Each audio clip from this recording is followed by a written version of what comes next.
gossip. Talking about the details of others' personal lives when they are not present, simply for the delight of creating and watching our own television soap opera, so to speak. Might even be better than a soap opera. We don't even need to watch TV. We're having so much fun gossiping about the lives of others that we know. So, why are we doing it? We're doing it for our own enjoyment, right? We're not doing it to help the person we're gossiping about. Those who are participating in it are having entertainment, just like watching TV, except they're using someone else's life to talk about. So Gurudeva speaks quite strongly against this and uses the test of necessary. Here's what he says. So strong I wouldn't even want to say it. Goodness. Here it comes. You ready? Look out. Here comes Gurudeva. Backbiting and hurtful gossip are the dissipation of the creative spiritual force. Gossip invokes the etheric beings on the lower astral plane and makes new karmas for the gossiper, who will be gossiped about in the future when the karmas return. When you defile others mentally and verbally through backbiting gossip about the happenings in their lives, you are hurting them. You are actually making it difficult for them to even persist where they are. They sense, they feel the ugliness that you are projecting toward them. Strong statement. And it makes us reflect on thoughts. Sometimes we don't think about it. We have an action, we have a word, and we have a thought. So if we say something to someone, clearly it's influencing them, right? They're hearing us. But when we're just talking about them when they're not present, they're not even hearing it. So how can it be harming them? Because thoughts are objects. And when we talk about someone, we're sending thoughts to them, which are influencing their aura. And even if they don't see the thoughts, it upsets them if they're negative, critical thoughts. So we're harming them with our thoughts if they're negative and critical. They're not positive. So that's what Gurudeva is pointing out there. Gossiping about your husband. A favorite sport of some. Husband goes off to work, and before you know it, the wife jumps on the phone or jumps on the internet, starts talking about her husband's personal life with other wives. Gossiping about the husband in a critical way. It's a common practice. And the wives are being totally unsupportive in this way. Gurudeva says, working and plotting against the husband, making it hard for the husband to be successful.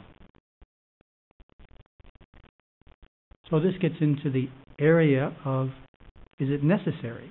And as an analogy, imagine the husband, if he takes all the money that's supposed to pay the mortgage and goes out and buys unnecessary items and comes back and gives them to the family.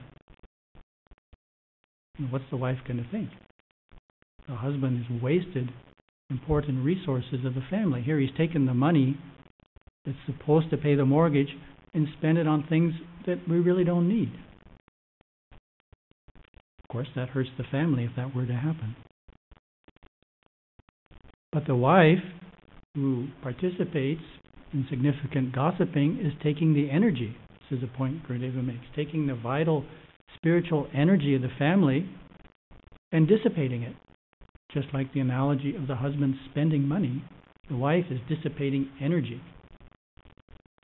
making it harder for the husband to be successful because the Shakti is diminished. The power of the family is lessened by the practice of gossiping.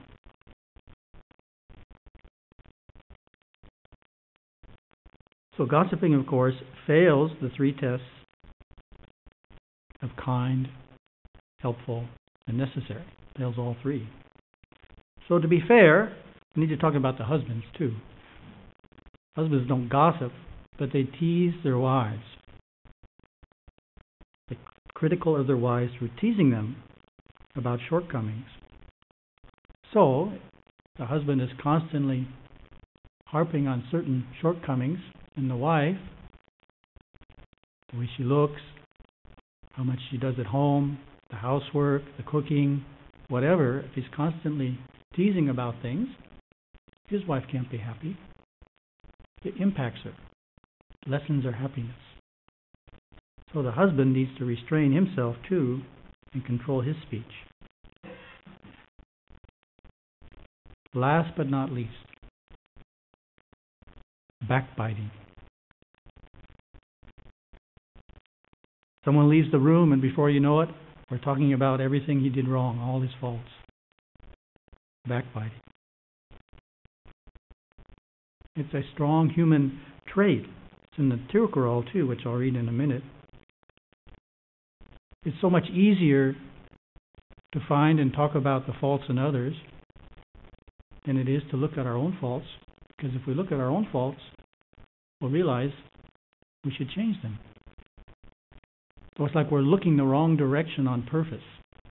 The part of the mind that sees faults, we have it pointed the wrong way. It's pointed out instead of in. And it's so busy looking outside and seeing the faults in others and talking about them to other people that we don't have any time to look inside, see our own faults, and correct them. Human nature.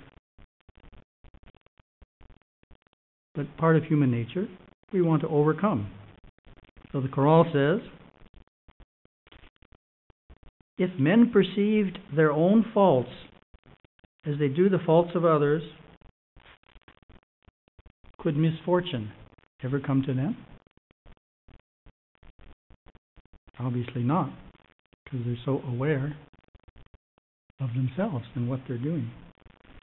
Again, the Chorale, only because she weighs duty well does earth bear the weight of those who wait for a man's departure to defame him. So if earth wasn't a little more dutiful, she'd just throw us off.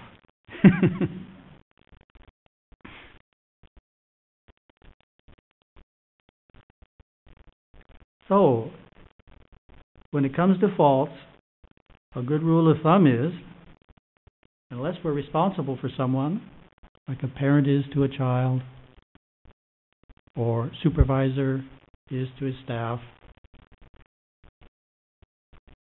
in those situations, we're responsible for pointing out faults in others and helping them correct them.